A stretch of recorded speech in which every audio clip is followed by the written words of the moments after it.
पुण्यात्मा, अब आप देखते हो कोई बूढ़ा चल रहा लाठी के सहारे, कभी बैठ जाता कभी चल पड़ता रहा। आप जब युवा हो स्पीड से निकल जाते हो उसको यूँ देखते हुए, आपके कभी सपने में बनाती या दुर्गति थारी भी होगी, आपकी भी होगी।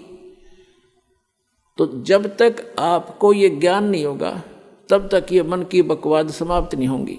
इस ज्ञान से 90% लगाम डल जाएगी इस मन पापी के, जो दास आपको बताने चाह रहा है।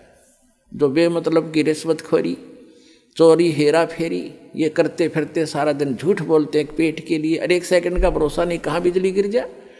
और जब हम इस परम पिता की शरण में आ जाएंगे, आपको चार्जर मिल जाएगा, हैंडपंप मिल जाएगा, कितना जल भर लो, दूसरे का क्यों चराओ, तो अपना भरो ठाठ के, कितना ठोक लियो, मटके भर के धर लियो सपेर। तो हम अविधिवत चलने से चोर उचक्के बन गए, और शास्त्र अनुकूल साधना करने से आपको यहाँ भी सुख देगा और वहाँ पहुँचावेगा आपको जो गीता ज्ञान दाता बता रहा है। अब बताएंगे आगे। अब गीता ज्ञान दाता बता रहा है कि जो मेरा इस ज्ञान को आश्रय कर लेते हैं, तत्वदर्शी संत की खोज कर लेते हैं, उससे फिर उस तत्ब्रह्म की जानकारी हो जाती है। तत्ब्रह्म, उस परम अक्षर ब्रह्म की, उस परमात्मा की जिसमें 18वें अध्याय के 62वें श्लोक में जिसकी शरण में जाने के लिए गीता ज्ञानदाता कह रहा है, उसकी जानकारी होती है और सभी कर्मों से परिचित हो जाते हैं और सभी अध्यात्म कंप्लीट स्पिरिचुअल नॉलेज से वो परिचित हो जाते हैं।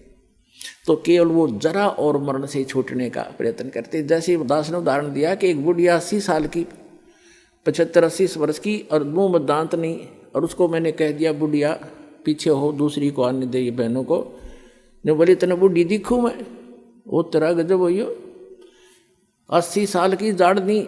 ये बिल्कुल सही है, क्योंकि हम वृद्ध होना कति लायक नहीं करते और न ही हम मृत्यु पसंद करते। और ये दोनों डेफिनेटली होंगे, मृत्यु भी होगी और वृद्ध भी होंगे। तो पुण्यात्मा 8वें अध्याय के प्रथम मंत्र में अर्जुन ने पूछा कि हे गीता ज्ञानदाता से कि हे पुरुषोत्तम, क्योंकि उसको पुरुषोत्तम मान रहा था, वो श्री कृष्ण मान रहा था कि श्री कृष्ण ये ज्ञान दे रहा, लेकिन श्री कृष्ण के अंदर यूं काल बोल रहा था गीता ज्ञानदाता। उसने पूछा कि किम तत्ब्रह्म, किम अध्यात्म, किम कर्म पुरुषोत्तम। तो उसने पूछा कि वो तत्ब्रह्म क्या है जिसको जानकर, और क्या वो अध्यात्म ज्ञान है, उसके विषय में गीता ज्ञानदाता 8वें अध्याय के 3रे मंत्र में कहता कि वो परम अक्षर ब्रह्म है। वो परम अक्षर ब्रह्म है, गीता ज्ञानदाता से अन्य है वो भगवान, जो सर्व सुखदायी है, सर्व पाप नाशक है, और जो शाश्वत स्थान प्रदान कराने वाला है। इसलिए 18वें अध्याय के 62वें श्लोक में कहा कि अर्जुन तू सर्वभाव से उस परमेश्वर की शरण में जा,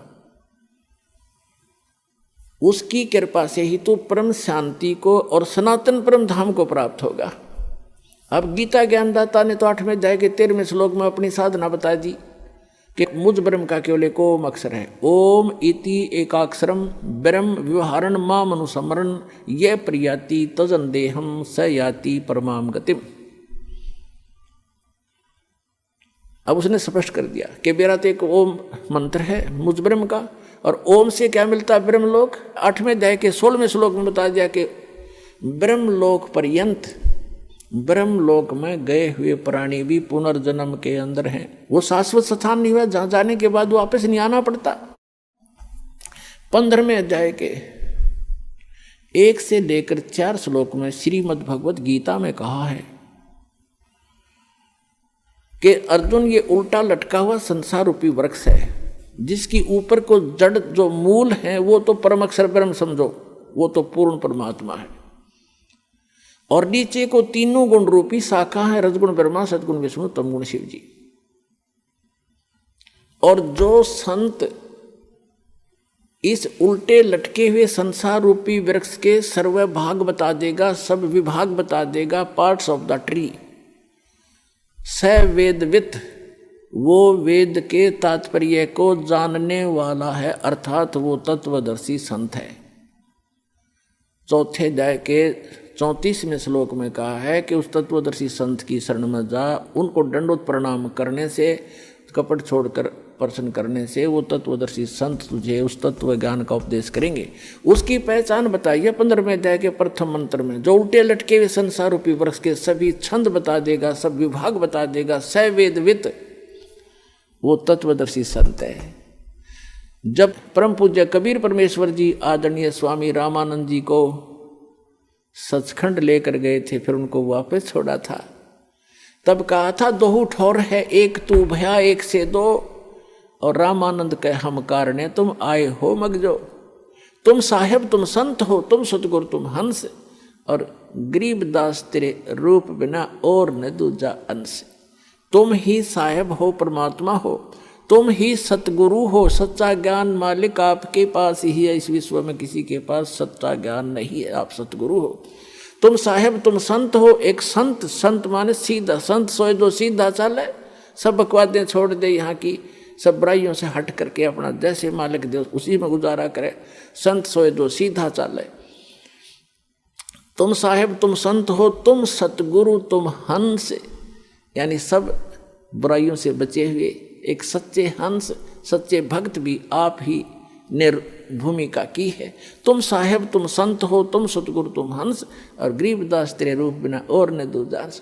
तो उस सतगुरु रूप में आए हुए 600 वर्ष पहले कबीर भगवान ने ये तत्व ज्ञान बताया था उस परम अक्षर ब्रह्म ने। वो काशी के अंदर जो धानक रूप में रहे थे, दुल्हाए रूप में, वो परम अक्षर ब्रह्म थे, और आज भी हैं वो हमारे को ज्ञान देने आए थे, हमारे को एक ट्रायल देने आए थे कि संसार में घने धन की जरूरत नहीं है, जो घना इकट्ठा करता हो महामूर्ख है। कबीर साहब कहते हैं परमात्मा आपको दे जो आपके प्रारब्ध में, आपकी किस्मत में है, सहर स्वीकार करो, लेकिन उसको दुरुपयोग ना करो। बीड़ी शराब मांस तम्बाकू अरे तोचले बनाने पे, नाचने और गाने पे, ब्याह के अंदर बकवाद करने पे, ये दुरुपयोग है तुम्हारा। इसको या तो दान करो और अपना सीमित सा अपना धंधा करो, जो भगवान में बाधक ना बने। तो यहाँ परमात्मा ने रहकर दिखाया था कि टोटे में भक्ति करे, सोए सही सपूत, और ये मायाधारी मस्करे ना जाने कितने जालिए ऊते। तो परमात्मा ने बताया कि एक रिहर्सल करके दिखाई दाता ने एक रोल किया कि भगत को इतना पर्याप्त है, घर तो 3.5 हाथ गणाते 4.25, कह कबीर जो घना चावे उसको नहीं विचार। फिर भी भगवान जो आपको दे रखा है उसमें संतुष्टि रखे, और केवल माया की ही डिमांड भगवान से नहीं करे। परमात्मा कोई बालक नहीं है। डॉक्टर के पास आप चले जाते हो, अब डॉक्टर को तो सारा पता है मरीज का, जब उसके दाखिल हो गया, वो एडमिट हो गया, अब मरीज अपना दर्द तो बता सके है, लेकिन डॉक्टर ने कौन सा इलाज पहले करना वो तो डॉक्टर जानता है।